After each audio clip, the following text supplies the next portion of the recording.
Bien, llevamos varios martes estudiando dos doctrinas juntas, la propiciación y la expiación. Ya vimos la doctrina de la propiciación, nos adentramos en la doctrina de la expiación y hemos avanzado bastante, pero hoy día ya vamos a entrar de lleno en lo que el Nuevo Testamento nos dice de la expiación. Entonces, los que toman nota, coloquen este título: características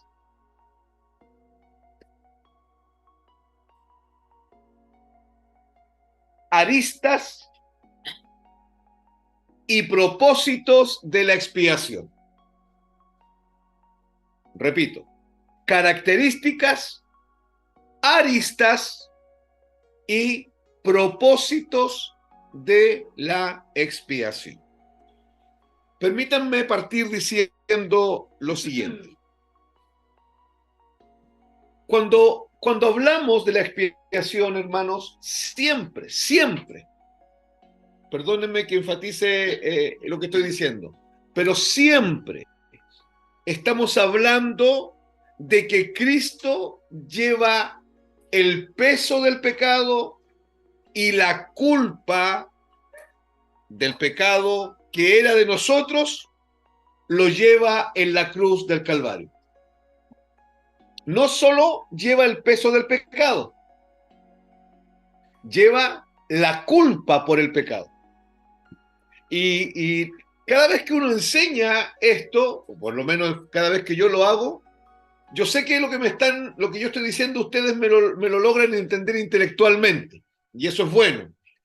Pero la idea es que usted no lo entiende intelectualmente y usted lo puede entender en términos espirituales, para que en su vida práctica usted no esté luchando con la culpa. Porque la culpa es justamente uno de los elementos que más puede agobiar a un ser humano. La culpa, hermanos y hermanas, es el génesis de enfermedades como las depresiones, como las crisis de pánico, como los trastornos del sueño, por ejemplo, como problemas de psoriasis, como problemas de úlceras. Mucha gente que lucha con estas cosas no puede manejar el tema de la culpa. Y nosotros, como cristianos, necesitamos entender lo que yo acabo de decir, que cada vez que nosotros hablamos de la expiación, tenemos que correlacionar expiación con este elemento, con que Cristo llevó en la cruz el peso de nuestro pecado, pero también llevó el peso de la culpa por ese pecado. No llevó solamente el pecado, llevó el peso del pecado y la culpa por ese pecado. Y además cargó, hermanos, cargó las consecuencias del pecado. Y las consecuencias del pecado era la muerte. Por eso que Cristo muere en una cruz, porque carga las consecuencias del pecado. En otras palabras, hermanos, el peso de pecado que había sobre nosotros es puesto sobre él. Y el peso de pecado que había sobre nosotros se llamaba naturaleza pecaminosa. Y es el peso de nuestro pecado el que es puesto sobre él. Es en el momento que él carga, hermanos y hermanas, en el momento que él carga el pecado y en el momento que él carga la culpa por el pecado, en ese momento, hermanos amados, es quitada de nosotros la naturaleza pecaminosa. En ese momento. Esto que estoy diciendo es sumamente importante que usted lo comprenda, porque hoy día nos vamos a encontrar con muchos cristianos que están siendo enseñados en que tienen naturaleza pecaminosa. Y de ellos, y cuando ustedes lean algunos libros, lean algún estudio bíblico de este sector del mundo cristiano, se van a encontrar con que ellos hablan, por ejemplo, de la mortificación del cuerpo, que tiene que ver con atenuar el poder del pecado en nosotros, la mortificación del pecado. Ellos hablan de estas cosas. Entonces, amados, en el momento que por medio de la expiación es puesta sobre Cristo el peso del pecado, la culpa del pecado, y Cristo lleva las consecuencias del pecado, en ese momento nuestra naturaleza pecaminosa es quitada. Obviamente, eso se hace efectivo cuando uno de nosotros cree en el Señor. Si no, yo no estoy hablando de universalismo, no estoy diciendo que porque Cristo murió y llevó nuestro pecado y llevó nuestra culpa y la consecuencia de nuestro pecado, todos son salvos. No estoy diciendo eso. Estoy diciendo que aquel que cree, aquel que obedece al llamado del Evangelio, cuando obedece al llamado del Evangelio por medio de la instrumentalidad de la fe, se hace en él efectiva la realidad de que ahora no tiene naturaleza pecaminosa. ¿De acuerdo? El hombre en Cristo, la mujer en Cristo, peca, pero no vive pecando. El hombre en Cristo, su naturaleza pecaminosa le es quitada y en su lugar es puesta la naturaleza divina, la justicia de Cristo. Ahora, quiero decir algo que quizás cuando se vea el video o cuando se escuche el audio en Spotify va a sonar a las personas un poco complejo oírlo, pero quiero explicarlo. Lo quiero decir, lo quiero explicar. Lo que cuestiona a Dios en el ser humano es nuestra naturaleza pecaminosa. ¿De acuerdo? Repito, lo que cuestiona a Dios, el problema que tiene Dios con el ser humano lo tiene con la naturaleza pecaminosa que está sobre el ser humano. Y escuche, no con nuestros pecados.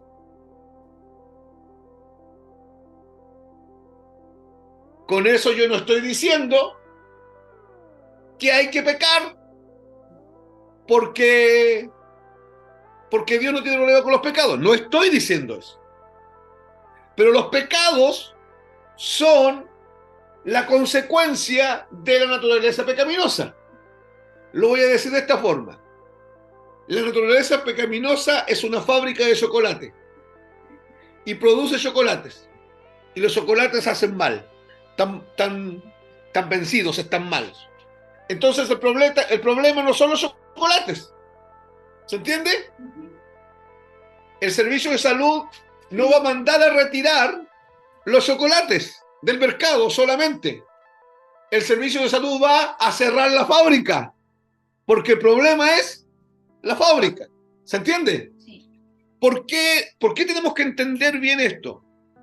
Porque Dios, amados, no tiene, y va a sonar complejo. Yo sé que va a sonar complejo lo que voy a decir, pero hay argumento bíblico de sobra para decir lo que yo voy a decir. Dios no tiene problemas con perdonarnos una y otra vez. Pero no estoy diciendo que por eso vamos a pecar una y otra vez. ¿Estamos de acuerdo? ¿Por qué no tiene problema con el perdón de nuestros pecados? Porque si yo tuviese una pizarra aquí, yo haría un cerrito aquí y ahí pondría una cruz para ejemplificar la muerte de Cristo en el Calvario. Y hacia atrás, hacia el pasado, yo pondría una R de redención. Y les explicaría que la redención trata con todos nuestros pecados pasados y presentes. Cuando la Biblia dice que usted fue redimido por medio de la sangre de Cristo, lo que la Biblia está diciendo es que todos sus pecados que estaban en contra suya desde que nació hasta el día que se convirtió, fueron totalmente perdonados. Pero, si seguimos con el diagrama, del cerrito para allá hacia adelante, yo tendré que colocar una letra J de justificación. Y la justificación no es otra cosa que la garantía de que Dios va a perdonar nuestros pecados que aún no cometemos, pero sobre la base del arrepentimiento. Porque alguna vez he dicho esto, lo voy a volver a decir. Es un ejemplo nomás. Ustedes conocen lo que es un talonario de cheques, ¿cierto? Yo sé qué era. Ese talonario de cheques es la justificación. Cuando usted se convierte, usted se le entrega un talonario de cheques llamado justificación. El talonario puede tener valor, Un cheque puede tener valor o no. Un cheque en realidad vale como 250 pesos entre papel y tinta. ¿Ya? Pero ¿qué hace que el cheque tenga valor? El valor que se le pone arriba, el monto, la firma del titular de la cuenta, pero aún así todavía no sabemos si el cheque tiene valor. La cuenta tiene que tener plata, porque si no hay dinero en la cuenta, el cheque no se paga. ¿Estamos de acuerdo? O sea, tiene que haber fondo en la cuenta. ¿Sí? ¿Se entiende? Entonces, hermanos, el cheque, el talonario de cheques es la justificación. Y el fondo de la cuenta es la muerte de Cristo en la cruz del Calvario. ¿Se entiende? Si usted llega a pecar, usted tiene que girar un cheque. La pregunta es, ¿hay cuenta? ¿Hay dinero en la cuenta? ¿Hay fondo en esta cuenta? Sí. ¿Cuál es? La justificación que Dios nos proveyó en la cruz. Y hermana Gume, repita eso. Infinita. Es infinita. Entonces, el problema no es si usted pecó o no, el problema será qué pasa después que usted pecó. ¿Se arrepintió? Ese es el punto. Entonces, amados, lo que cuestiona a Dios es nuestra naturaleza pecaminosa y no nuestros pecados, ya que Él no tiene problema en perdonarnos una y otra vez. Dios quiere ver en nuestra vida cambios reales, un antes y un después. Ahora, esos cambios los produce Él, totalmente de acuerdo, no pueden ser producidos por nosotros de manera artificial, pero esos cambios siempre van a ir creciendo. Van a ser paulatinos, graduales, pero siempre van a ir en ascenso. Siempre. Producto de esto que estamos conversando. Este es el resultado de la expiación. La barrera entre Dios y la persona debe ser quitada. Y hermanos, aparte o muy distante de lo que la religión enseña, Satanás no es la barrera entre usted y Dios. La barrera entre usted y Dios es la naturaleza pecaminosa. Y justamente esa barrera es la que es quitada en la cruz por medio de la expiación. ¿Se está entendiendo lo que estoy diciendo, cierto? Da para entender.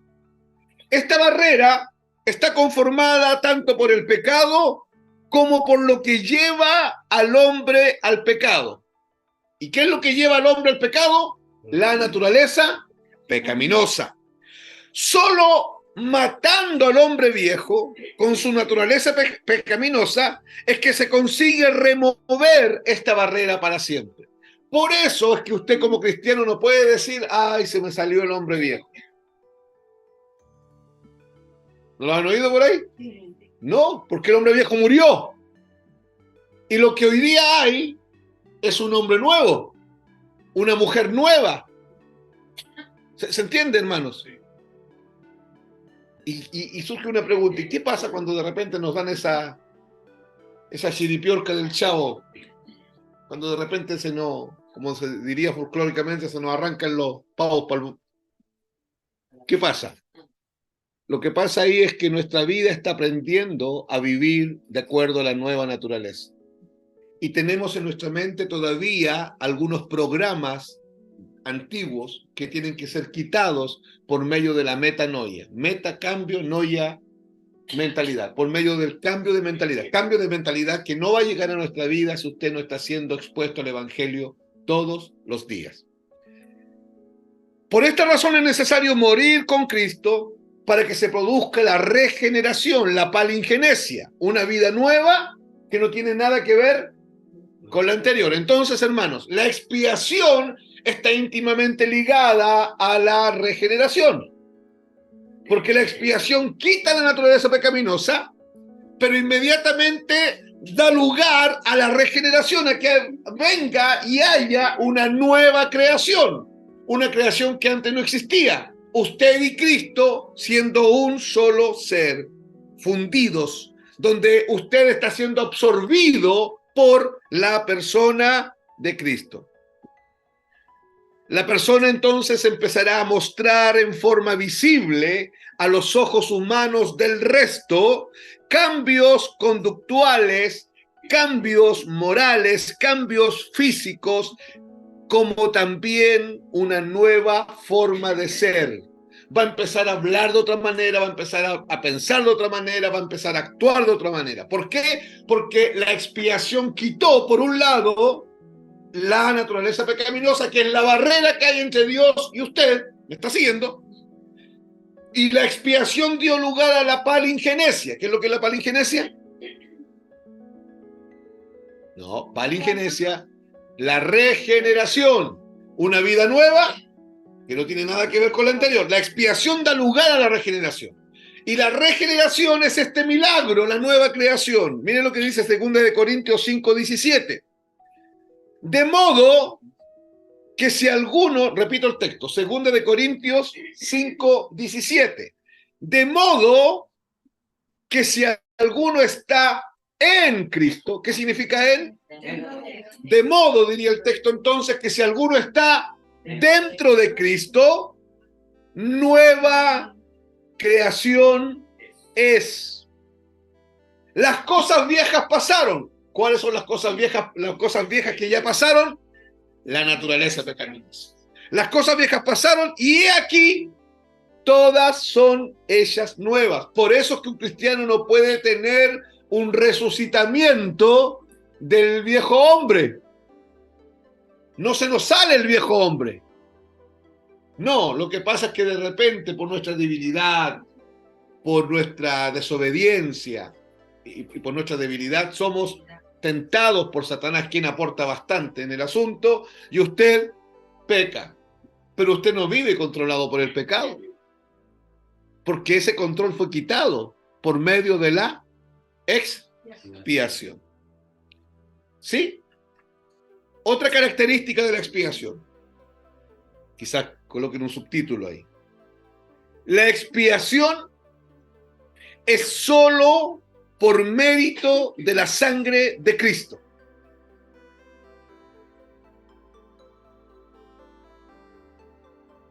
Hermanos, nuestra salvación proviene de su sangre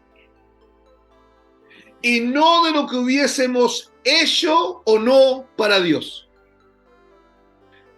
Y aquí, con esto que yo acabo de decir, aquí se estremecen los cimientos de la religión. Porque la religión establece todo su predicamento sobre lo que el hombre puede hacer para agradar a Dios. Sobre lo que el hombre hace, sobre el esfuerzo del hombre, sobre el aporte del hombre. Les quiero enseñar algo hoy día. Ojalá lo aprendan rapidito. Les quiero hablar del sinergismo y del monergismo. ¿Qué es el sinergismo? El sinergismo es el plan... Les voy a dar una definición sencilla porque me interesa que lo capten en sus mentes nomás, ¿ya? El sinergismo, hermanos y hermanas, es el planteamiento de que la salvación es el resultado de un aporte mancomunado entre Dios y el hombre. Eso es sinergismo. ¿Ya? Es el resultado, el sinergismo es el resultado del trabajo mancomunado entre Dios y el hombre. ¿Ya? La salvación es el resultado de un aporte mancomunado entre Dios y el hombre. Eso es sinergismo. Y eso es lo que cree gran parte de la religión. Dicen, sí, Cristo murió por mí, pero hay que hacer esto. Hay que buscar al Señor. Hay que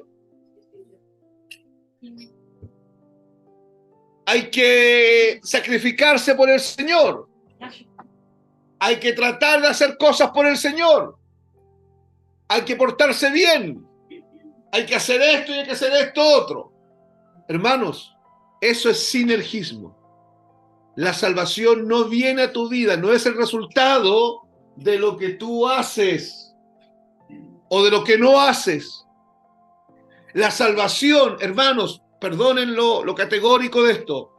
La salvación proviene del poder de su sangre derramada en la cruz.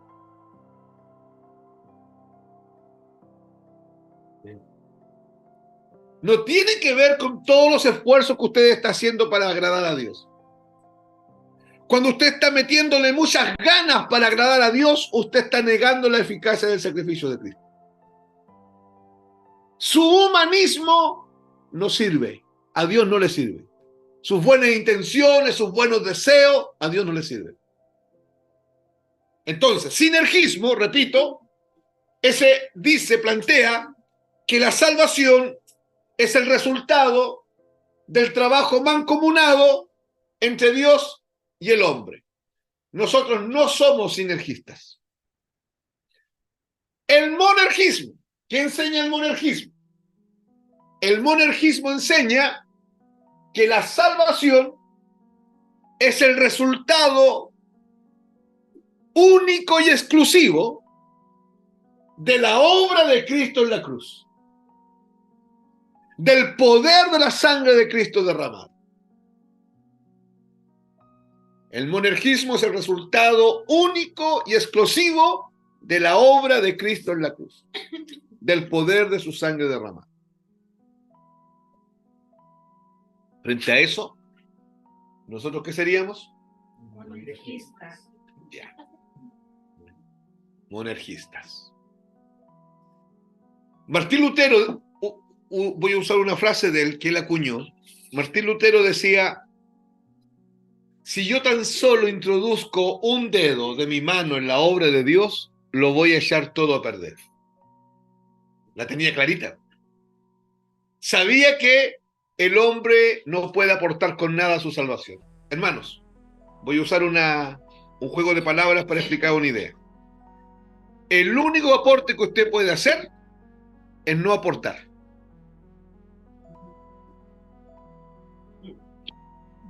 ¿Se entiende? El único aporte que usted puede hacer a su salvación es mantenerse al margen, no aportar, no aporte. Pero cuando usted aporta, mutila la obra de Cristo en la cruz. La obra de Cristo en la cruz origina de comienzo a fin y todo su desarrollo nuestra salvación. Nuestra salvación descansa en el poder de la sangre de Cristo derramada en la cruz. La Biblia insiste reiteradamente que la salvación viene única y exclusivamente por el mérito de la sangre de Cristo derramada en la cruz. Hay una insistencia en la Escritura en este punto. Entonces, hermanos, voy a decir una idea que es compleja.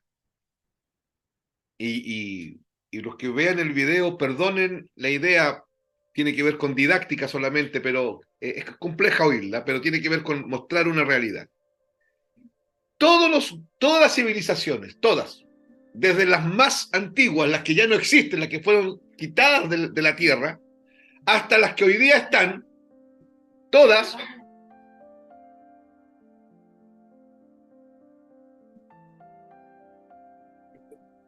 perdonad, todas, hermanos y hermanas, todas las civilizaciones practicaban sacrificio de sangre.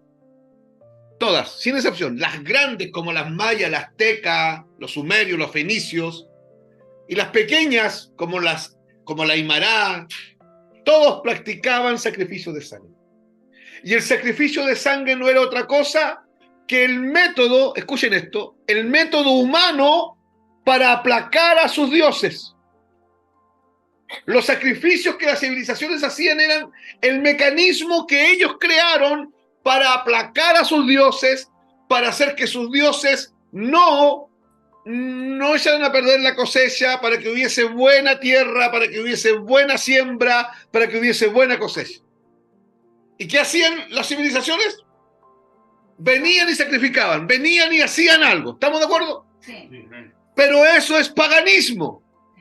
Entonces, cuando hoy día yo vengo a tratar yo de aplacar a Dios de alguna manera, es paganismo.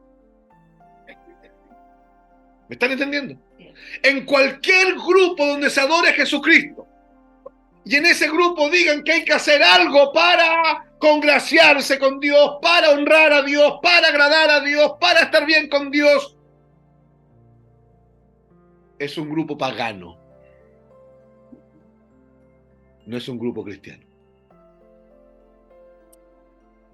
el cristianismo bíblico dice la salvación de comienzo a fin es obra de Dios.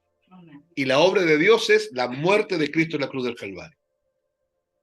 La Biblia insiste categóricamente, de Génesis al Apocalipsis, hace una fuerza, hay una fuerza de expresión bíblica en que es la sangre de Cristo, el mérito de la sangre de Cristo que contiene, sostiene, mantiene la salvación de los hombres. No hay salvación entre un trabajo mancomunado entre Dios y el hombre. La salvación no es el resultado del sinergismo, la salvación es el resultado del monergismo. Dios proveyendo salvación, Dios dando salvación, Dios ejecutando salvación y Dios culminando salvación, siempre.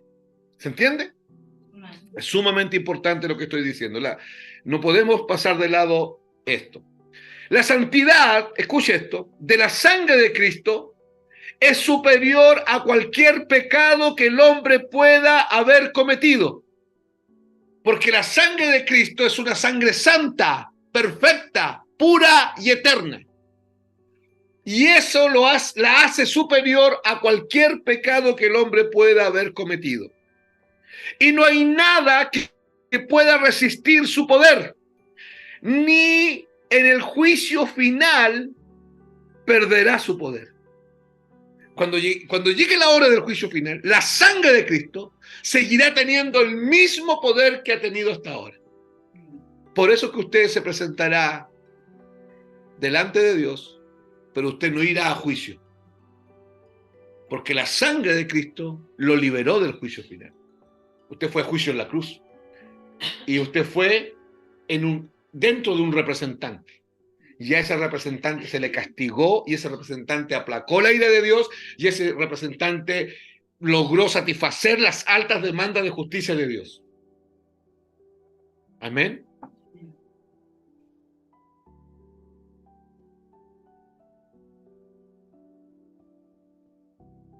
Escuchen esto. Y en el juicio final la sangre perderá su poder, ya que será como que Dios verá la sangre de Cristo en nuestra puerta. ¿Se acuerdan de Éxodo? Verá la sangre de Cristo en nuestra puerta y Él pasará por alto su juicio.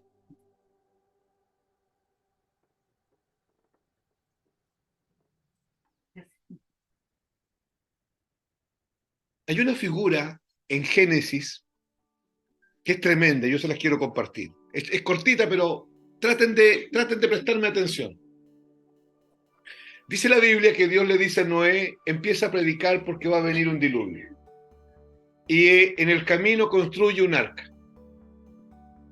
Tuvo una gran cantidad de años construyendo el arca hasta que el tiempo se acabó y empezó el diluvio. Quiero que escuche esto.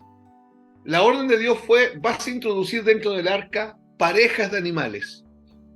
Y entre ellos, 4 parejas del animal más inteligente que hay. El hombre. El arca llevaba dentro animales. No llevaba al gran hombre que tenía comunión con Dios. Llevaba a 4 hombres y 4 mujeres que eran de una raza caída porque Adán había pecado. Más animales de todas las especies. Y Dios le da una orden a Moisés y le dice, el arca la vas a calafatear por dentro y por fuera. ¿Ok? Hermanos, durante 40 días llovió y durante 40 días esos animales se alimentaron, todos, incluidos los hombres. Pero en la medida que se alimentaban, defecaban. ¿Estamos de acuerdo? ¿Ustedes se imaginan el olor que había dentro del arca? Amados, ¿lo logran imaginar? Habían camellos, jirafas, elefantes, perros, gatos, cebras, hipopótamos. Imagínense, todos los animales que estaban dentro. Más el ser humano. Y ellos comían y defecaban. ¿Se imaginan qué estaba pasando dentro ahí?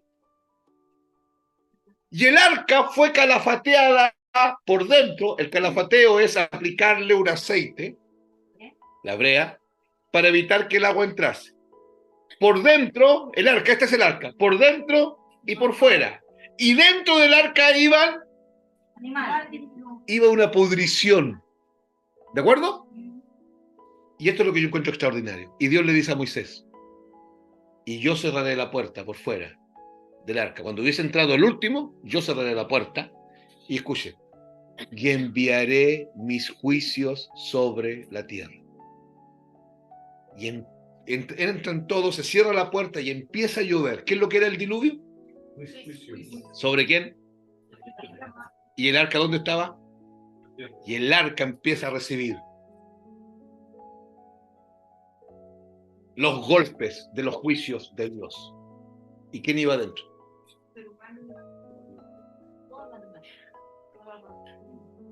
El arca es Cristo. Y usted va dentro del arca. Y los juicios cayeron sobre el arca, Cristo en la cruz.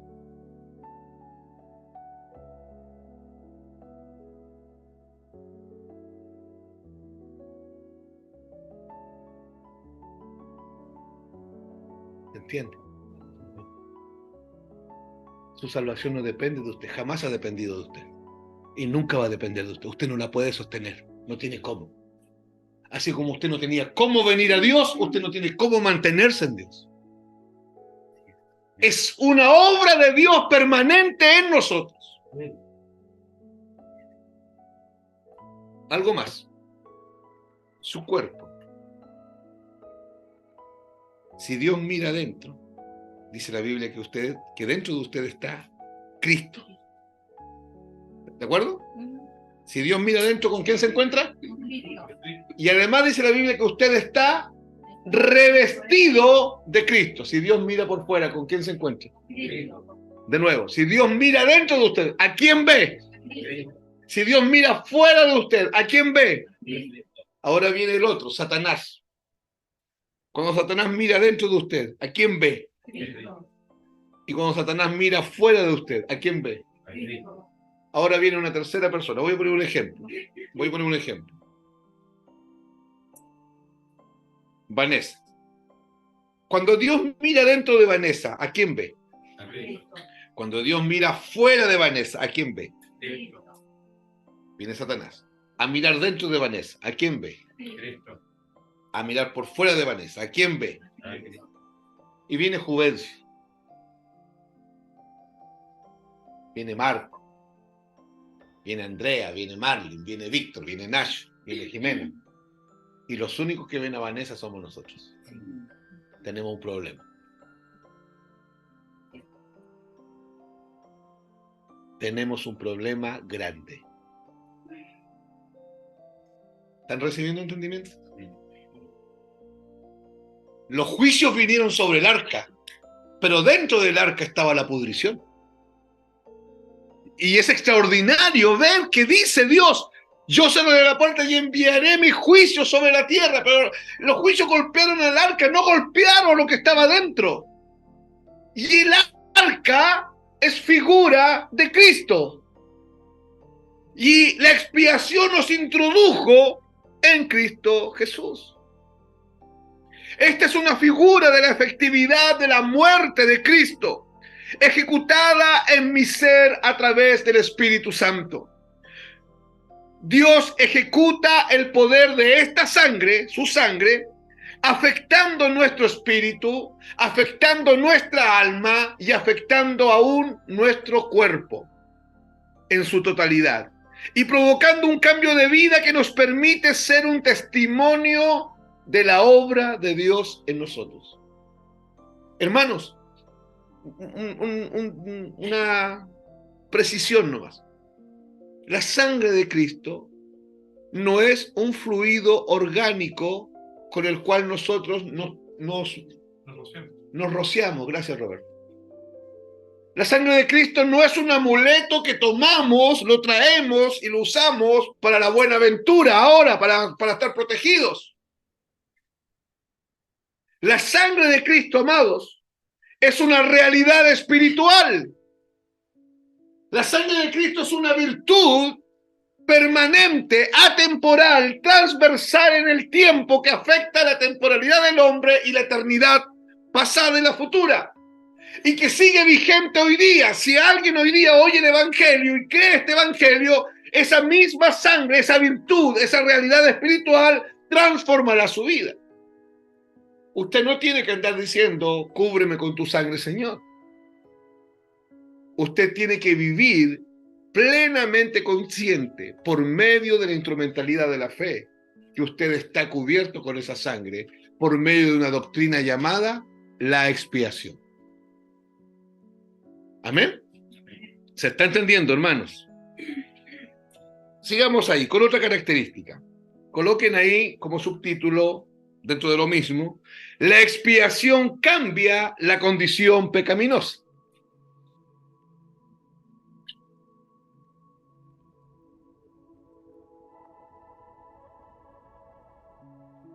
Hermanos, la expiación no solo borra el pecado, sino que también modifica la condición pecaminosa. Repito, la expiación no solo borra el pecado, sino que también modifica la condición pecaminosa del ser humano.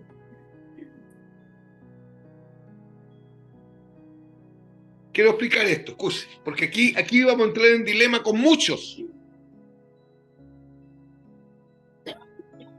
Dios no perdona y borra los pecados dejando intacto aquello que produce los pecados.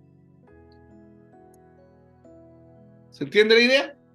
De nuevo, Dios no borra y perdona los pecados dejando intacto aquello que produce los pecados. ¿Qué es lo que produce los pecados? Ya, lo que estoy diciendo entonces es que Dios no borra los pecados y no perdona los pecados dejando intacta la naturaleza pecaminosa en nosotros. Él no hace eso. ¿Saben por qué no hace eso? Porque eso sería una incoherencia total. Eso sería una incoherencia aberrante, que Dios perdone mi pecado, que Dios borre mi pecado, pero que me deje la cuestión que me produce los pecados ahí mismo. Sería totalmente incoherente. Hermano, en la religión se ve mucho eso. Sí. De que está la naturaleza pecaminosa ahí. Correcto. Y está siempre perdonado. Correcto. Pero sigue el hombre bajo ese poder del pecado. Ahora, hermanos y hermanas, del momento que la Biblia nos enseña que Él nos va a quitar nuestro cuerpo carnal en la incircuncisión de Cristo, cuando Él dice eso, escuchen, cuando Él dice eso, cuando la Biblia dice que Dios nos va a quitar nuestro cuerpo carnal de pecado en la incircuncisión de Cristo, escuchen, quitar, el verbo quitar en griego es airó, y quitar es esto, es tomar, cortar y sacar. ¿Me entendieron? Que les dije que si Dios borraba el pecado, perdonaba el pecado, pero no hacía nada con lo que producía el pecado, era una incoherencia total. Es incoherente porque la misma Biblia enseña que Dios va a tomar el cuerpo carnal de pecado. Esa expresión, cuerpo carnal de pecado, es una referencia a la naturaleza pecaminosa. No es una referencia a tu cuerpo. ¿Estamos de acuerdo? Es una referencia, es otro nombre que Pablo le da a la naturaleza pecaminosa. Y lo que dice el texto es que él va a tomar la naturaleza pecaminosa, la va a cortar y la va a quitar. Si la va a quitar, ¿por qué algunos dicen que la cuestión sigue ahí? ¿Se entiende? Entonces, la expiación lo que hace es cambiar la condición pecaminosa. Dios establece a lo largo de toda la Biblia que lo que Él quiere es cambiar a la persona.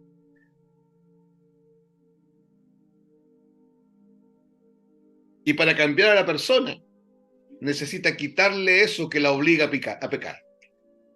Y eso que la obliga a pecar, naturaleza pecaminosa.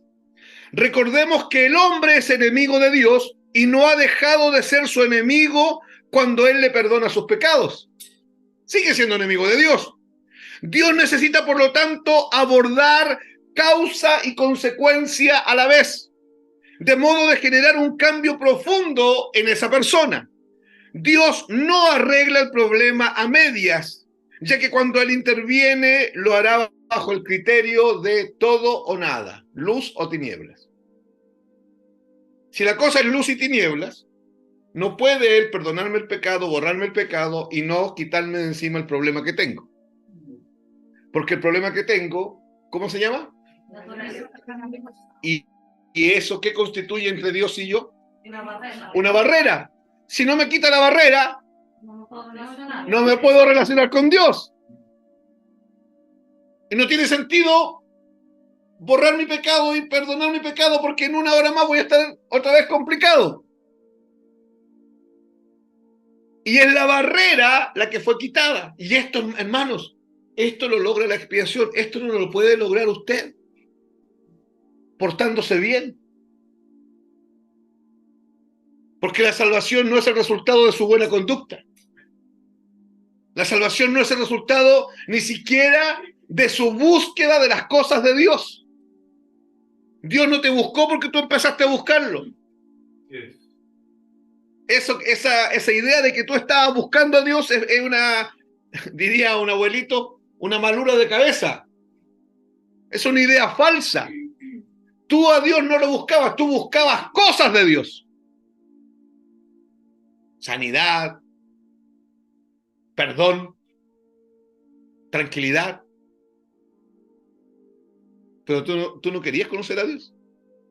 ¿Cómo puedes querer conocer a alguien a quien aborreces, del cual eres enemigo y al cual odias en tu mente y ese es un extraño en tu mente? Es Dios el que nos buscó. Entonces no hay nada en nosotros que provea significado alguno para decir que la salvación obedece a un mérito nuestro. El todo significa, cuando digo todo o nada, el todo significa que Dios eliminó tanto pecados como la condición pecaminosa del nuevo hombre. Colosenses, capítulo 2, abra su Biblia, Colosenses, capítulo 2, verso 9 al 11.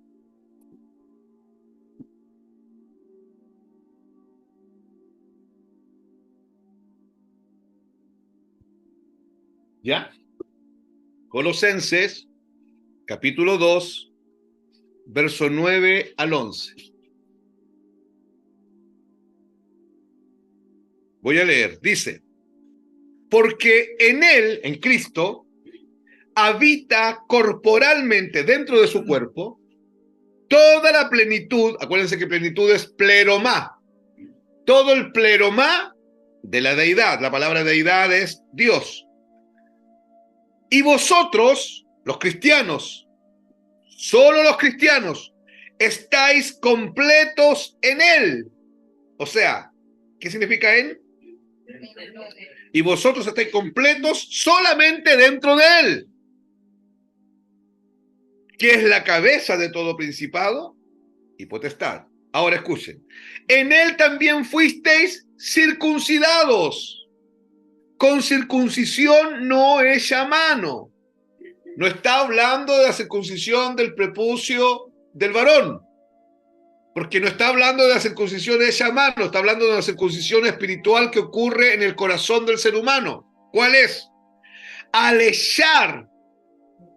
Ahí dice al echar, ¿cierto? Sí, correcto. ¿Qué entienden por echar?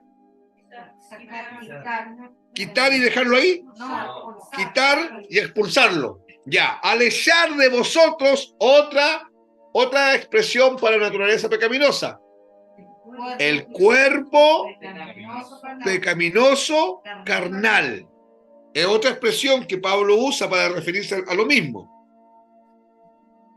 En la circuncisión de Cristo. No está hablando de la circuncisión hecha a mano en el prepucio del glande. Está hablando de una circuncisión que Cristo realiza por medio de la fe en el corazón del ser humano cuando toma la naturaleza pecaminosa, la corta, la quita y la echa fuera, la expulsa. Amén. Amén. Otro subtítulo. La expiación es un acto de reparación por el pecado. La expiación es un acto de reparación por el pecado.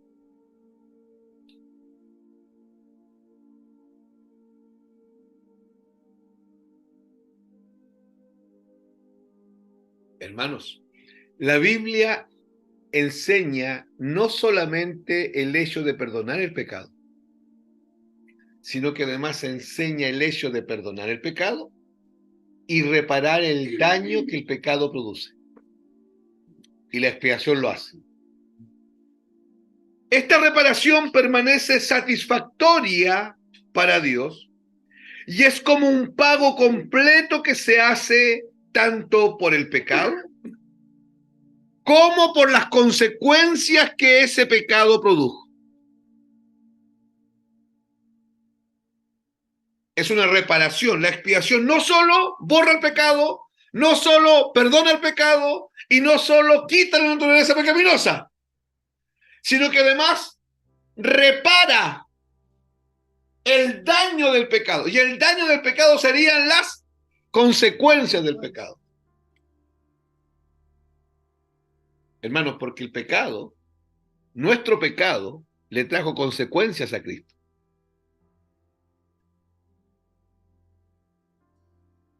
¿No le parece a usted extraño que cuando Cristo resucita de entre los muertos, Él resucita de entre los muertos y se encuentra con las mujeres, con María, María Magdalena y María, la mujer de Cleofas? Cleofas era tío de Jesús, o sea, con su tía. Y las mujeres cuando lo ven resucitado, vivo, hace 3 días había muerto y lo ven vivo, lo quieren abrazar. Y Él les dice, no me toquen. Aún no he sido glorificado. Vayan y díganle a sus hermanos lo que han visto y cuéntenle a Pedro también, le dice. En ese lapso, Jesús asciende a los cielos y es glorificado. Y se le devuelve su gloria. Y en ese mismo momento, unas horas más, un día más, no sé bien, tendría que revisarlo, pero ahí, en ese transcurso de tiempo, están los discípulos por allá llorando porque Jesús estaba muerto. Y llegan a contar las mujeres lo que había pasado. Y entre ellos había uno llamado Tomás. Y Tomás dice, no puede ser. Yo lo vi muerto. Todos lo vimos muerto. Yo no lo creo. Mientras yo no meta mi mano en sus heridas y en su costado, yo no voy a creer. Esto es sumamente, es más que llamativo, hermano, es más que interesante. Porque yo les acabo de decir que Jesús le dice a las mujeres, no me toquen porque aún no he sido glorificado.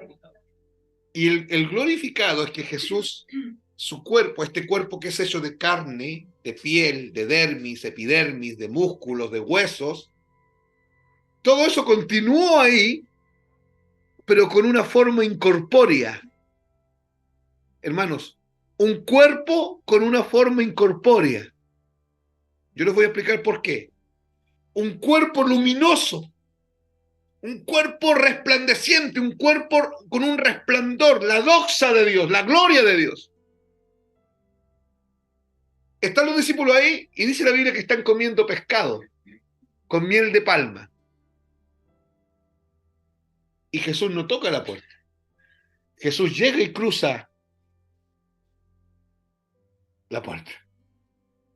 Y entra. Y la puerta nos abrió. Jesús llegó y cruzó. Los huesos nos atajaron en la puerta. Los músculos nos atajaron en la puerta. El Jesús resucitado y glorificado tiene un cuerpo incorpóreo. ¿Me están siguiendo? Y cruza. Y cuando entra todos lo ven. Y Jesús le dice a Tomás, ven. Y esto es lo que a mí me llama la atención. ¿Qué pasó con el cuerpo de Jesús? No había sido glorificado. Y ahora cuando llega viene glorificado. Pero algo ocurre aquí. Es como que se transformara el cuerpo para que él pudiera. No, algo ocurre aquí, escuchen. Yo tengo esta imperfección. Esto es una imperfección. Tengo varias, pero esta es una que se nota. Esto de aquí. Con la cicatriz. Esta cosita de aquí. Esto yo no lo voy a tener cuando yo esté en la presencia del Señor. Nuestras imperfecciones van a salir. Pero con Jesús pasó algo, hermanos. Las heridas de las manos se mantuvieron. Y la herida del costado se mantuvo. Por eso es que Jesús le dice, Tomás, ven, ya, ¿tú quieres comprobar que soy yo? Ven, mete tu dedo aquí. Y mete tu mano en mi costado. Hermanos, cuando usted llegue a la presencia del Señor, usted va a ver las manos de Jesús con un tremendo agujero en el carpo aquí. Y va a ver el costado de Jesús traspasado. Hay una cicatriz ahí. Y están glorificadas. La pregunta es, ¿por qué? Y la respuesta es, son las consecuencias de tu pecado. Pero tranquilo, te va a decir el Señor. La expiación reparó el daño. Porque tu pecado me ha hecho daño a mí. Y la expiación reparó el daño. Yo lo encuentro extraordinario.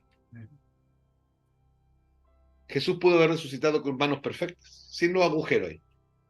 Pero esos quedaron ahí como evidencia de lo que significó la muerte de Cristo en expiación nuestra.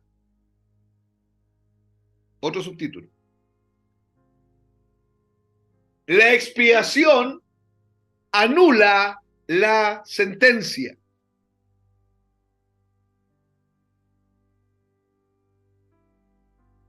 Voy a usar varias palabras para explicar esto.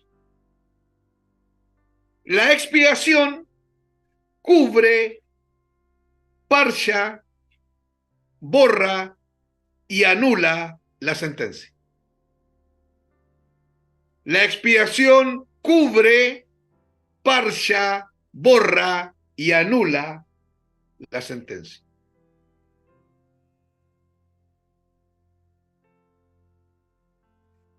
Este es un dato al margen, ¿eh? No es un dato que yo extraigo de la Biblia, pero sí lo extraigo de material judío.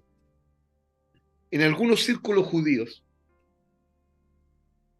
grafican la expiación, la grafican como el acto, escuche, de borrar con la goma del mismo lápiz que escribió la sentencia. ¿Se entendió la figura? Sí. Algunos judíos dicen, cuando hablamos de la expiación, estamos hablando del acto de borrar con la goma del mismo lápiz que escribió la sentencia. El que escribió la sentencia en tu contra fue Dios. ¿Y el que borra la sentencia? Es Dios mismo. ¿Dónde entró usted ahí?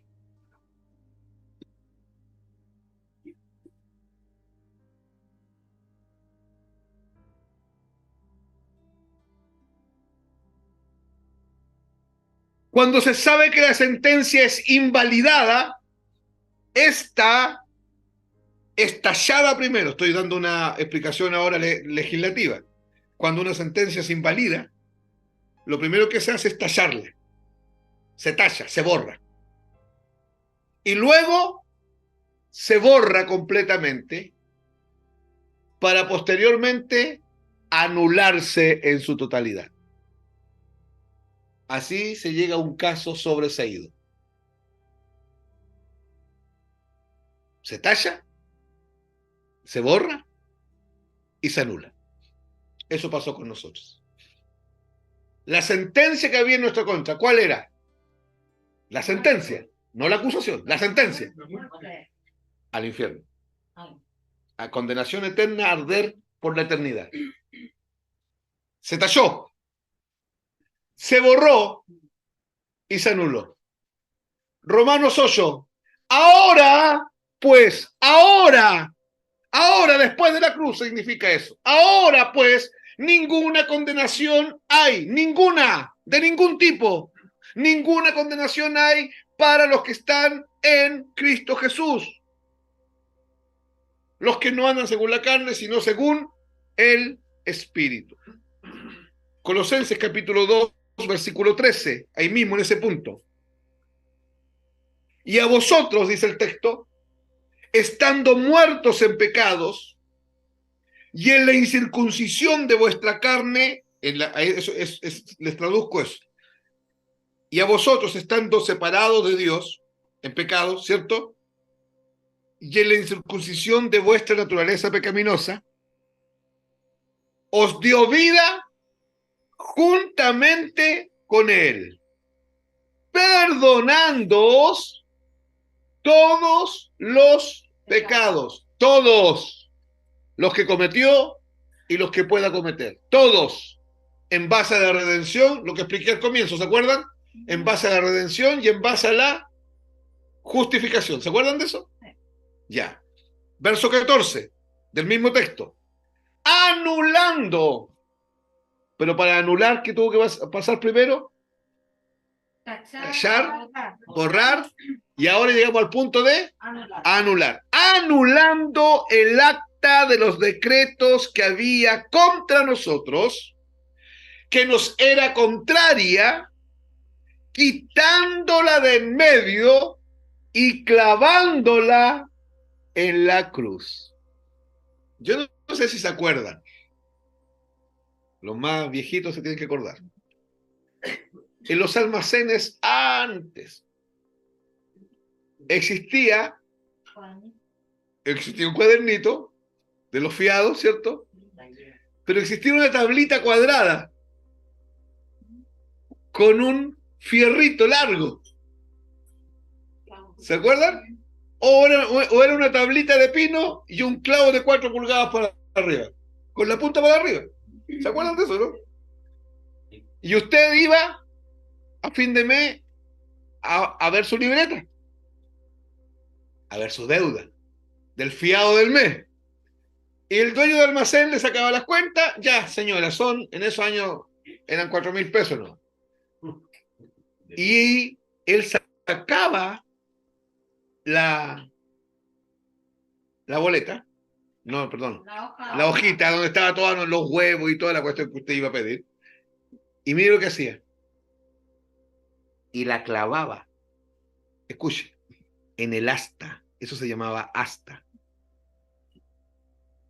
La cruz también se llama asta. La boleta que estaba en nuestra contra. La lista de cosas que nos era contraria, que adeudábamos, se sacó, se tachó, porque las viejitas le hacían ahí. Se cancelaba y se clavaba en el asta, en la cruz. ¿A quién clavaron en la cruz? La deuda se clavó con él. Por eso cuando usted quiere hacer su vida cristiana aparte de Cristo, usted entonces tiene que asumir la deuda. ¿Entiende? ¿Usted quiere hacerlo aparte de Cristo el asunto? Ok, hágalo. Pero con Cristo es todo o nada. Entonces, si usted lo quiere hacer aparte de Cristo, asuma la deuda. Amados, se lo digo de otra manera. Usted tiene dos formas de satisfacer a Dios. No hay más. Una es estando en Cristo Jesús y la otra es ardiendo en el infierno. Usted tome el camino que más le guste. Pero usted, hermano, sepa algo, usted va a satisfacer a Dios igual. Toda esa gente que va a arder en el infierno va a satisfacer las demandas de justicia de Dios. Y los poquitos que van a estar en el cielo van a satisfacer en Cristo las demandas de justicia de Dios. Por eso es que, hermanos, de repente yo creo que ustedes me encuentran fregado en algunas cosas, en que yo insista en ciertas palabras, en ciertas frases, pero la idea es no mecanizar su mente, la idea es que usted se concientice del lenguaje del Evangelio. Nosotros no tenemos una vida con Cristo. Nosotros tenemos una vida en Cristo, y eso cambia todo. Porque estar en Cristo es estar escondido en Él. Estar en Cristo significa que Dios siempre va a ver a Cristo. Estar en Cristo significa que usted no puede hacer absolutamente nada, pero que usted está siendo absorbido por la persona de Cristo. El ejemplo que le he dado otras veces, imagínense una fuente de agua grande aquí, ¿ya? Llena de agua. Y aparte, esta servilleta. La fuente de agua es Cristo. Usted es la servilleta. La ponemos dentro. ¿Qué pasa? Y uno la ve ahí, ¿cierto? Y después de un tiempo usted venga a ver la servilleta. Mi pregunta es, ¿la servilleta sigue ahí? O sea, Sí, pero Díganme, ¿sigue o no sigue?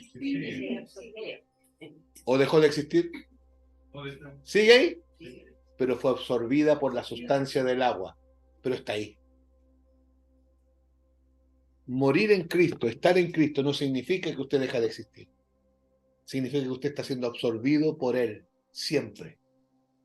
Y Dios siempre lo está viendo a Él. Dios nunca dice, ay, la Yorkie va en 30, hace 3 años iba en 30% y ahora va en 31.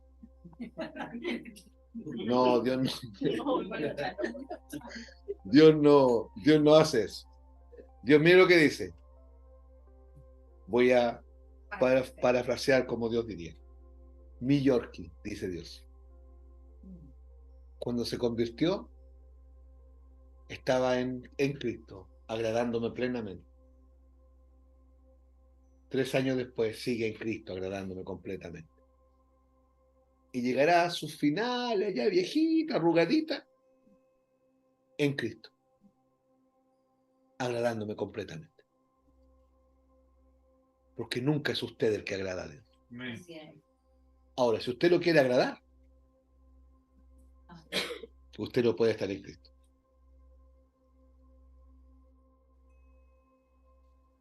Ese es el cristianismo bíblico. Amén. Propósitos de la expiación. Tiene varios. ¿Ya? Tiene varios propósitos. Primer propósito. Restaurar la comunión con Dios.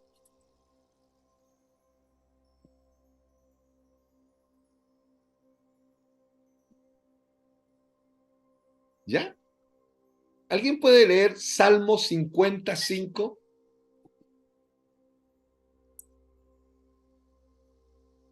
Salmo 55.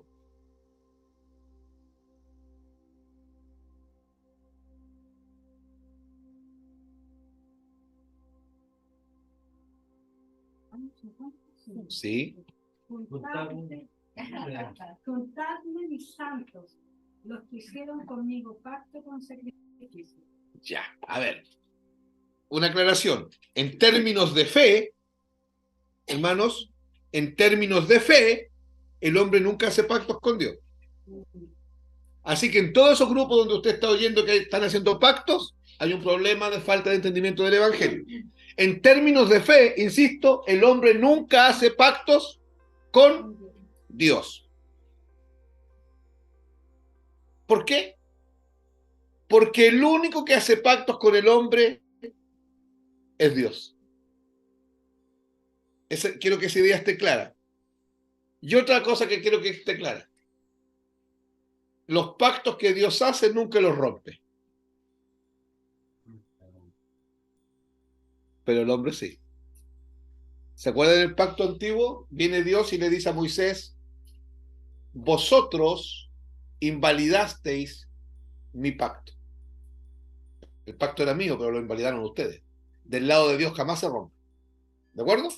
Pero teniendo esa explicación en su mente, ahora leamos Salmo 55. Dice, juntadme a mis santos los que hicieron conmigo. Y está claro que el hombre no hace pacto con Dios. Este pacto lo hizo Dios con ellos. Pues dice que es un pacto con... ¿Pero con qué? ¿Sobre la base de qué? De sacrificio. De sacrificio. Eso dice el Salmo 55. ¿Pero qué dice Éxodo 24, del 6 al 10? Dice así. Moisés tomó la mitad de la sangre y la puso en tazones y esparció la otra mitad de la sangre sobre el altar. Y tomó el libro del pacto y lo leyó a oídos del pueblo, el cual dijo: haremos todas las cosas que Jehová ha dicho y obedeceremos. Entonces Moisés tomó la sangre y roció sobre el pueblo y dijo: he aquí la sangre del pacto que Jehová ha hecho con vosotros sobre todas estas cosas. Y subieron Moisés y Aarón, Nadab y Abiú, y 70 de los ancianos de Israel, ese es el concilio, el Sanedrín, y vieron al Dios de Israel. Miren, y vieron al Dios de Israel. Y había debajo de sus pies como un embaldosado de zafiro, semejante al cielo cuando está sereno. Ya quiero explicar esto. El pacto de sangre celebrado por Moisés aquí en Éxodo 24:6 permitió que todos los ancianos pudiesen ver a Dios, pudiesen tener una íntima comunión con Dios. Hermanos, no se puede tener comunión con Dios si no hay un pacto de sangre. No se puede tener comunión con Dios si no hay un sacrificio. Por eso que el Salmo 55 dice: juntadme a mis santos, los que hicieron conmigo pacto con sacrificio. El pacto lo hizo Dios con la sangre de Cristo. Y aquellos que hemos sido juntados sobre la base de ese sacrificio, somos sus santos y somos los que tenemos comunión con Él. Nadie más puede tener comunión con Él, nadie más. Esto es categórico en la Escritura. Los únicos que pueden tener comunión con Dios son aquellos que han hecho pacto con Dios, entendiendo que el hombre no hace pacto con Dios, sino que Dios hace pacto con el hombre. Y en este caso el pacto de Dios con el hombre está fundamentado, establecido sobre el sacrificio de Cristo. ¿Se entiende, hermanos? Sobre el sacrificio de Cristo. Esto nos demuestra que solo después de que la sangre fuera rociada sobre ellos, pudieron llegar a tener la visión de estar en el cielo, porque dice que vieron que debajo de los pies de Dios había como un embaldosado de zafiro, semejante al cielo cuando está tranquilo, dice el texto. Pudieron ver esto solamente cuando la sangre fue rociada sobre ellos. Nosotros podemos tener acceso a la comunión con Dios solamente cuando nos hemos identificado con la muerte de Cristo por medio de la fe. Pero eso no va a pasar si la gente no oye el evangelio de Cristo. Eso no va a pasar jamás. Hermanos, nosotros no tenemos comunión con Dios porque somos buenos para orar. No tenemos comunión con Dios porque nos levantamos a las 3 de la mañana a orar, porque a esa hora parece que pasa el ángel de Jehová. No tenemos comunión con Dios porque somos buenos para ayunar. No tenemos comunión con Dios porque somos buenos para ir a vigilia. No tenemos comunión con Dios porque somos los más consagrados. Amados, tenemos comunión con Dios sobre la base del sacrificio de Cristo en la cruz del Calvario. Quiero explicarles aquí, cortito. Traten de no distraerse y de no perderse en este punto. Nosotros no participamos de Cristo. Nosotros tenemos comunión en Cristo. Ahora escuchen esto. Nosotros no tenemos unión. Tenemos comunión. Ah, hermano, eso es lo mismo, eso es simple semántica. No, no, no, no. No. Repito, nosotros no tenemos común unión. O sea, no tenemos algo en común. Nosotros tenemos comunión. Nosotros no participamos de Cristo. ¿Cómo es eso? A ver. La palabra participación viene del latín parte capere. Parte capere, son dos palabras. Y parte capere, en latín significa tomar una parte de un todo. ¿De acuerdo? Ya. Nosotros no participamos de Cristo. Imagínense una torta, donde viene la cumpleañera y saca un trozo. Le da Jimena. ¿Cuánta torta queda? ¿100%? No. Se sacó una parte, se tomó un parte capere, se tomó una parte y se sacó. La cumpleañera saca otro trozo, se lo da a Paulo, otro a la Cintia, a Juvencio, a Roberto, a Udola. ¿Cuánta torta nos queda? Un 60%. Seguimos repartiendo para allá. Ahí ya donde Paola, ¿cuánta torta nos queda? Como un 45, un 35. Seguimos repartiendo para acá. Cristóbal se repite. ¿Ya? Seguimos para allá, seguimos para allá, seguimos para allá, seguimos para allá. Llegamos donde Rebeca y llega donde mí y se acaba la torta. La participación es tomar una parte de un todo donde el todo disminuye. Parte capere. Nosotros no tenemos común unión. No tenemos algo en común. Nosotros tenemos comunión. La palabra comunión viene del griego, perdón, del latín, comunicare. Y comunicare origina dos palabras españolas: comunicar y comunión. Las dos significan lo mismo. En nuestro español no significa lo mismo, en el origen etimológico significa lo mismo. Explico.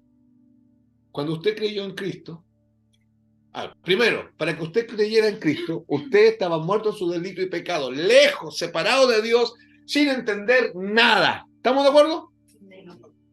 Y lo primero que Dios hace es comunicarse con usted. Se comunica con usted, desde la luz a las tinieblas donde usted está, por medio del Evangelio. ¿De acuerdo?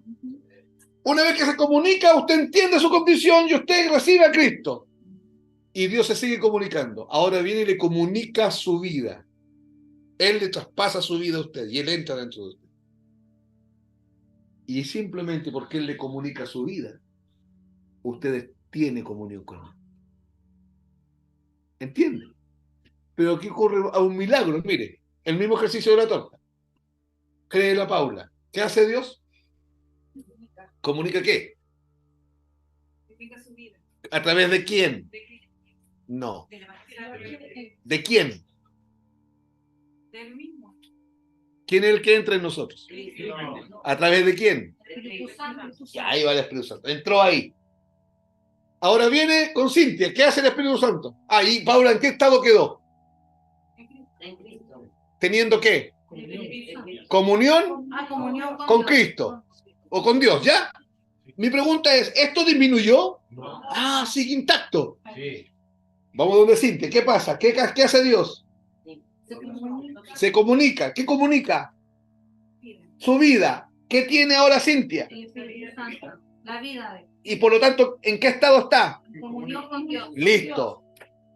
¿Estás entendiendo? ¿Disminuyó esto? No. ¿Qué pasa con Juvencio, Roberto, Udola y Vanessa? Bien. ¿Cómo están todos ellos?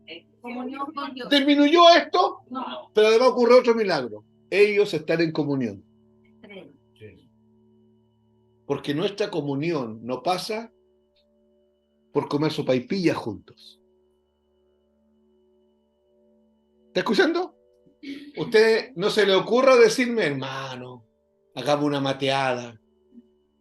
O sea, me lo pueden decir, pero no por esta razón. Escuchen bien. Hermano, hagamos una mateada. ¿Por qué? Es que veo a la iglesia tan mal que está.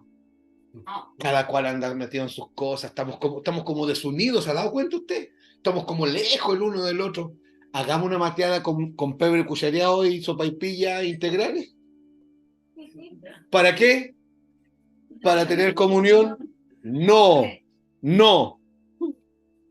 Hermanos, hacemos esto que puso Paola aquí, hacemos esto porque tenemos comunión. No, no para mejorar nuestra comunión. ¿Está entendiendo? Nuestra comunión no puede estar en manos nuestras. Sería un desastre. Así es. ¿Sí o no? ¿Sí o no? Sí. Nuestra comunión está en manos de Él. Por eso Efesios 4 dice, solícitos, rápidos, diligentes en guardar la unidad del Espíritu. Porque el Espíritu dentro de ella, dentro de ella, dentro de ella, dentro de él, dentro de él, dentro de ella, dentro de ella, dentro de él y dentro de él, los mantiene unidos. Le sacamos el Espíritu y se arma la Tercera Guerra Mundial. Por eso, amados, si un día yo me llego a topar con Yorkie en alguna cosa, Yorkie, no tenemos opción. Hay que pedirse perdón. Ya hay que perdonar. Porque si no lo hace usted o no lo hago yo, somos los hipócritas más grandes que pisamos la tierra. ¿Sabe por qué no hay opción? Porque ella tiene el mismo espíritu que tengo yo. Y estamos, quizá, si nos ponemos a conversar con Jorge, capaz que no tengamos nada en común. Es bien probable. Pero comunión no es tener algo en común. Comunión es estar unidos en un espíritu. ¿Se está entendiendo? Sí. Y esto que estoy diciendo es el resultado de la expiación. Nadie puede tener comunión con Dios si no ha experimentado el poder de la expiación por medio de la fe en su propia vida. Entonces terminen ahí el punto diciendo que la comunión con Dios pasa por este pacto de sangre.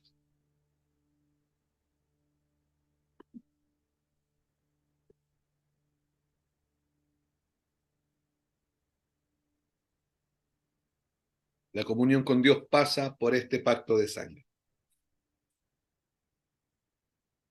Otra idea. Ahí mismo estamos en los propósitos, ¿se acuerdan? El primer propósito era restaurar la comunión con Dios. Quedó claro, ¿cierto? La segunda. La sangre de Cristo es para dar vida. De acuerdo a la Biblia, hermanos, la sangre es vida. Y cuando se derrama sangre, ¿qué se derrama entonces? Vida. Y cuando decimos que Cristo derramó su sangre en la cruz, ¿qué estamos diciendo? Por eso es que una de las prácticas del Antiguo Testamento, que era no comer sangre, se mantuvo para el Nuevo Testamento, por la significancia de la sangre. ¿Quién puede leer Levíticos 17:11? 17:11. Porque la vida de la carne en la sangre está, y yo os la he dado para hacer expiación sobre el altar por vuestra sangre, y la misma sangre hará expiación de la persona. Ya. Porque la vida de la carne, miren, esto es carne, la vida de la carne en la sangre está. Me saca la sangre y me muero. ¿De acuerdo? La vida de la carne en la sangre está. Es una declaración de Dios. Y ahí escuchen. Y yo se las he dado, no para que hagan prietas, no para que coman ñache. Yo se las he dado para que hagan expiación. ¿Está escuchando? Por vuestras almas. Y la misma sangre, y dice el texto, y la misma sangre, así dice Andrea, ¿cierto? El 11, no me quiero equivocar. Y la misma sangre hará expiación por la persona o de la persona. Ya. Entonces, hermanos, la sangre fue dada por Dios para hacer expiación. Y la sangre de los machos cabríos, de las vacas alazanas, de los tortolitos, de los palominos, eran figura de la sangre de Cristo que iba a ser derramada. La sangre que es vida solo puede ser derramada con la muerte, por lo que la vida solo puede ser distribuida en la muerte. Como en la parábola de la semilla que cae en la tierra, figura utilizada para hablar en la vida judía de la muerte. Leámoslo. Juan capítulo 12, versículo 24 y versículo 25, que eso es un texto que está hablando de Cristo. Este texto habla de Cristo. Juan 12, 24 y 25. Lo leo. De cierto os digo, que si el grano de trigo no cae en la tierra y muere y queda solo, perdón, leí mal. De cierto os digo, que si el grano de trigo no cae en la tierra y muere, queda solo. Pero si muere, lleva mucho fruto. Hermanos, el grano de trigo puede caer a la tierra y no morir. Y si eso pasa, queda solo. Pero si el grano de trigo muere, lleva mucho fruto. El que ama su vida la perderá y el que aborrece su vida en este mundo para vida eterna la guardará. Hermanos, el grano de trigo es Cristo. Mi pregunta es, ¿Cristo murió? Sí, ¿Cayó a tierra? sí. Durante 3 días quedó solo. Pero el trigo, el grano de trigo, volvió a vivir. Y el grano de trigo permitió que todos estos granos de trigo aparecieran. Mucho fruto. Ojo, que el grano de trigo murió y no aparecieron lentejas. El grano de trigo murió. ¿Quién es el grano de trigo? Cristo. No aparecieron garbanzos. ¿Qué apareció? ¿Por qué? ¿Por qué? Por la naturaleza. ¿Por qué?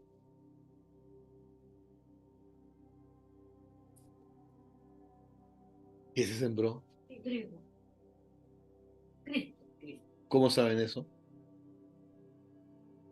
Porque Cristo fue el que murió, fue enterrado. Cristo murió. ¿Cómo sabe usted que murió? Fue crucificado en la cruz y él murió. ¿Y cómo sabe que murió? Quizás estaba dormido. ¿Por qué? ¿Por qué? ¿Por qué? Escuchen, ¿por qué? Pagó la... Escuchen, ¿por qué? ¿Qué derramó? Su vida. Su vida. No derramó sangre. Derramó vida. ¿Por qué usted tiene la misma naturaleza de Cristo? Porque tiene su vida. Usted recibió la misma vida de Cristo. Por eso que no nos pueden decir, vive el Evangelio. No nos pueden decir, practica el Evangelio. No nos pueden decir, lleva a la práctica lo que la Biblia dice. Por una sencilla razón. Es imposible. Yo no puedo. ¿Usted puede? No. ¿Usted puede? ¿De verdad que usted puede? Entonces jamás le diga amén a un mensaje así. Un mensaje humanista. Ahora, ¿qué cree usted? ¿Dios sabe que usted no puede? ¿Quién tiene una calculadora en mano? Rápido, una calculadora. Sí. Ya, rapidito. ¿Ya? 60 minutos por 24 horas. Ya, 1440 minutos al día. ¿Sí? 70, quédense con eso. ¿Cuánto es 70 por 7? 490. Jesús dijo, ¿Cuántas veces perdonaremos? Le preguntaron. Él dijo 70 veces 7. 70 por 7, 490. ¿Cuántos minutos tiene un día? 440. Dividamos 1440 por las 490 veces que hay que perdonar al día. ¿Cuánto da? 2,9. O sea, cada 2 minutos, punto 9, hay que perdonar. ¿Quién hace eso? ¿Quién lo hace?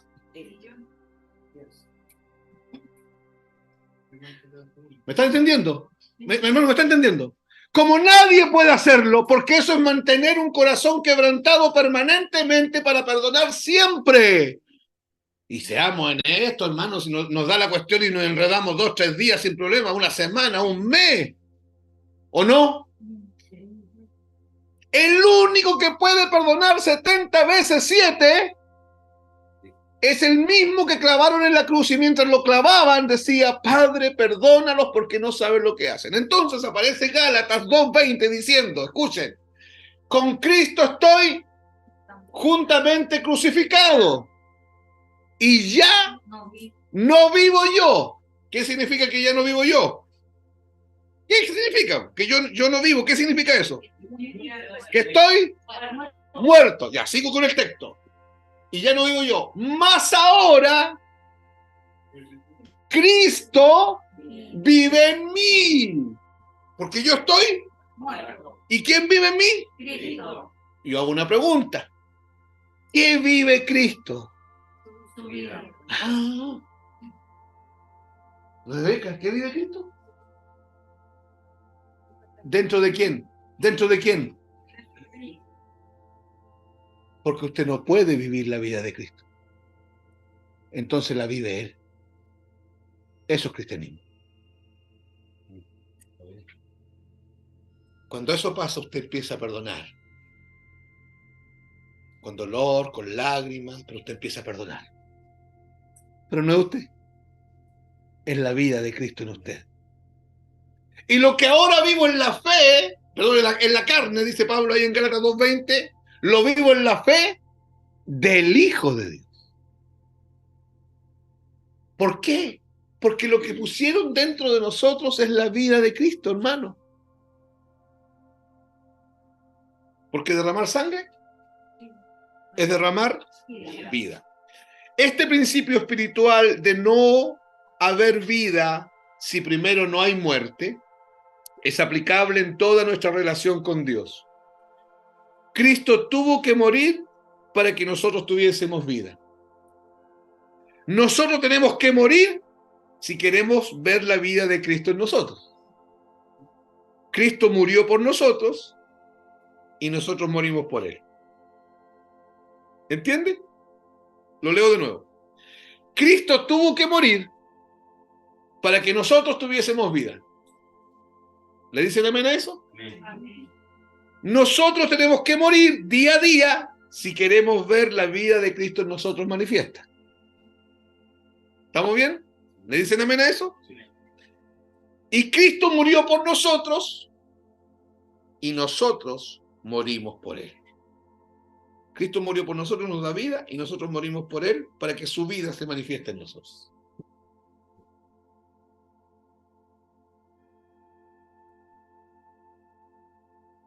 Y tercer y último propósito. La sangre de Cristo es para juicio. La sangre de Cristo es para juicio. Juan 3, 17 y 18. Juan 3, 17 y 18. Porque no envió Dios a su Hijo al mundo para condenar al mundo, sino para que el mundo sea salvo por Él. El que en Él cree no es condenado, pero el que no cree ya ha sido condenado. Ese ya ha sido está en pretérito imperfecto, parece que. Sí. Porque no ha creído en el nombre del unigénito Hijo de Dios. Quiero hacer una precisión primero. Cuando algunos leen, porque Dios porque no envió Dios a su Hijo al mundo, perdón, porque no envió Dios a su Hijo al mundo, claro, para condenar al mundo. Escuche, la gente viene y dice, ven, el mensaje de ustedes es muy duro. Es muy duro porque aquí dice que Cristo no vino a condenar al mundo. Pero el versículo 18 aclara por qué no vino a condenar al mundo, por hermano. Porque el mundo está condenado, por hermano. Jesús no viene a condenar lo que ya está condenado. Claro que no vino a condenar. Vino a salvar a ese mundo que ya está condenado. ¿Se entiende la precisión de lo que estoy diciendo? La centralidad del sacrificio es muerte. Y muerte es consecuencia del juicio de Dios sobre el pecado. En otras palabras, ¿qué es lo más central del sacrificio de Cristo? Su muerte. ¿Por qué Jesús murió? Porque estaba recibiendo el juicio de Dios sobre nuestro pecado. ¿De acuerdo? Ya.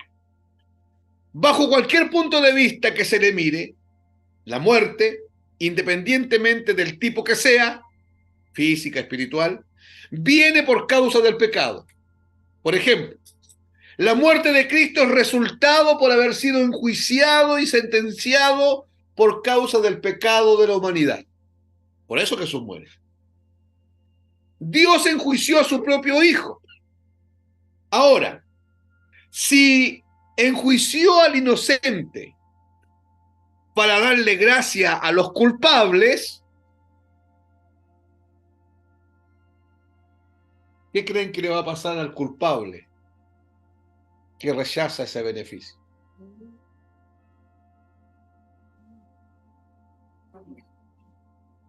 Sí, Yorkie, pero Dice que mejor no lo hubiera recibido. yo creo miren, piensen en cómo yo formulo la pregunta. Escuchen. Dios enjuició, o sea, llevó a juicio a su propio Hijo. Y lo llevó a juicio porque va por nuestro pecado. Ya. Pero el que enjuició, el que llevó a juicio fue un inocente. ¿Cierto? Mientras es llevado a juicio es un inocente. En el momento que él toma mi lugar, él carga con mi pecado en términos penales. Pero él llevó a juicio a un inocente. Para beneficiar o para darle gracia a los culpables. Nosotros somos los verdaderos culpables. La pregunta es la siguiente. ¿Qué va a pasar o qué pasará si el culpable rechaza eso que Dios hizo? Porque Dios llevó a juicio a su propio Hijo para darle gracia a usted que es culpable. ¿Qué cree que le va a pasar a usted si usted rechaza esa gracia?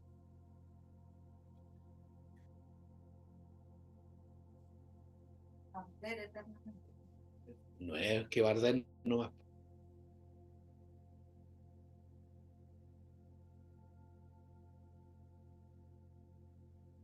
Aquí no estamos hablando, hermano, de su debilidad y de que usted pueda pecar. No estamos hablando de eso. Aquí estamos hablando de que usted tome una actitud hostil, contraria, mala de corazón contra Dios.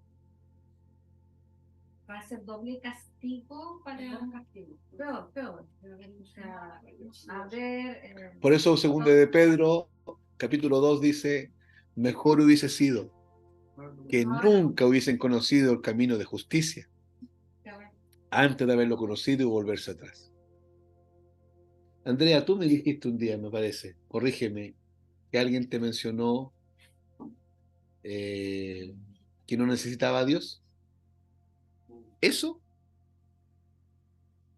no va a salir gratis. Alguien que proclamó necesitar a Dios, como lo proclamamos nosotros hoy día. ¿Lo necesitamos? Sí. Más que cualquier persona y más que cualquier situación y más que cualquier cosa en nuestra existencia. Si usted mañana dice que no, hermano, la Biblia dice que Dios no escatimó ni a su propio Hijo, para darle gracia a los culpables. Y si el culpable mañana rechaza esta gracia, es imposible, Hebreos 6, que los que una vez fueron alumbrados y gustaron del don celestial, el don celestial es la salvación, y participaron de los poderes del siglo venidero, y fueron ellos partícipes del Espíritu Santo, dice el texto, vuelvan, miren, vuelvan a ser alumbrados para arrepentimiento. Es imposible que vuelvan a ser alumbrados para arrepentimiento. Aquellos que recayeron, no a los que cayeron, a los que recayeron, a los que tomaron una actitud contraria a Dios. Es complejo. Por eso que la sangre de Cristo es juicio. Cuando se ve lo infinito del sufrimiento de Jesucristo en la cruz, con la carga física, espiritual y emocional que tuvo que soportar siendo inocente, el que rechaza esta gracia queda entonces sujeto al juicio de Dios y a una condena eterna, terrible, agonizante y duradera para siempre. Mientras Dios enjuiciaba a Cristo, por consecuencia el pecado nuestro, la ira del juicio de Dios, estaba siendo desatada sobre Cristo. Pero en la cruz, la misericordia de Dios también estaba siendo descargada simultáneamente, con la misma fuerza, con el mismo ímpetu, en la misma intensidad que la ira de Dios aplastaba a Cristo aquí, con la misma fuerza, la misma intensidad, la gracia y la misericordia estaban cayendo sobre los verdaderos culpables. Hermanos, la gracia y la misericordia son directamente proporcionales a la ira de Dios que cayó sobre Cristo. Si toda la ira de Dios, todo el peso de la ira de Dios sobre nuestros pecados cayó sobre Cristo, la misma manifestación, en la misma magnitud, en la misma fuerza, en el mismo ímpetu, se manifestó la gracia y la misericordia para nosotros. Para la mente humana no tiene sentido la aplicación de esta injusticia, porque es una injusticia. Pero esta injusticia se llama gracia.